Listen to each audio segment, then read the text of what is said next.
तो यहाँ पे एक लड़की है, वो अपनी बहन को बोल रही है कि उसकी और मेरी बोलचाल बंद है। ठीक है, तो इसको इंग्लिश में कैसे बोलेंगे? She and I are not on speaking terms. She and I are not on speaking terms. Okay, उसकी और मेरी बोलचाल बंद है। आगे देखते हैं। उसकी और मेरी कुछ समय से बोलचाल बंद थी। She and I hadn't been on speaking terms for a while. कुछ समय से बोलचाल बंद थी को कैसे बोलेंगे? She and I hadn't been speaking term on a while.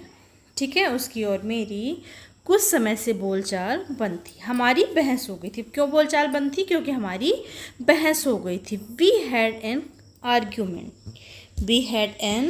Argument. हमारी बहस हो गई थी। ठीक है, लेकिन अब हमारी बोलचाल हो गई है। अब आगे वो बता रही कि नहीं, अब हम बात करने लगे एक दूसरे से। But we are back on speaking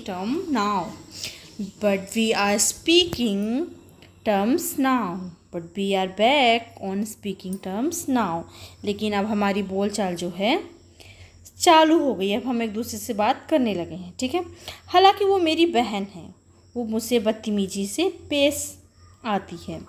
Although she is my sister, she behaved rudely with me. Although she is my sister, she behaves rudely with me.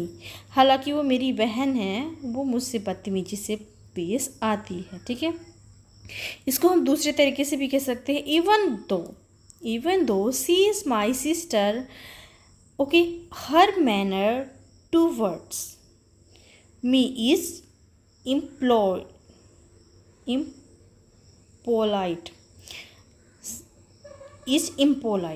Okay, वो मुझसे कभी बदतमीजी से बात नहीं करती। She never talk to me politely.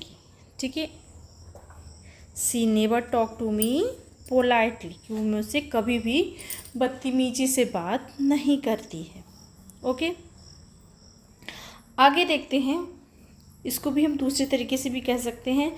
C doesn't communicate with me respectfully, वो मेरे से कभी बदतमीजी से बात नहीं करती है। मैं उससे बड़ी हूँ। ठीक है, उससे मेरी इज्जत करनी चाहिए। I am older than her, so she is supposed to show me respect. I am older than her, so she supposed to show me respect. Okay, कि मैं उससे बड़ी हूँ, उसकी जो बड़ी बहन है वो बोल रही है कि उसको मुझसे इज्जत से बात करनी चाहिए।